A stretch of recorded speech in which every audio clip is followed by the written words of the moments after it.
C'est l'un des effets des confinements successifs, les signalements de violences conjugales par des voisins, notamment en hausse ces derniers mois. C'est ce qui ressort selon les informations d'Europe 1 de la plateforme de signalement des violences sexistes et sexuelles. Et contre ces violences, on va s'intéresser ce matin à ce nouvel outil destiné à protéger les femmes qui se sentent menacées.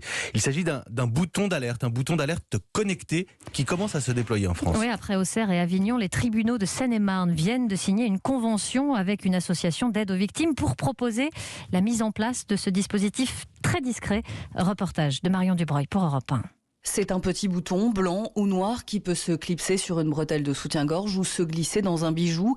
Il est connecté à une application sur smartphone. Il fonctionne sans réseau 4G, même avec un faible signal, nous explique sa créatrice Dominique Brogy. Donc là, si je fais un double clic sur mon bouton, qui marche jusqu'à 30 mètres du téléphone, les 5 personnes que j'aurai enregistrées en contact vont recevoir un coup de téléphone qui va s'afficher SOS Dominique. Un appel d'urgence automatique envoyé par Brogy Dominique qui demande du secours. Retrouver par SMS et mail sa position géographique. L'avantage de ce dispositif, c'est qu'il n'est pas conditionné à une procédure judiciaire.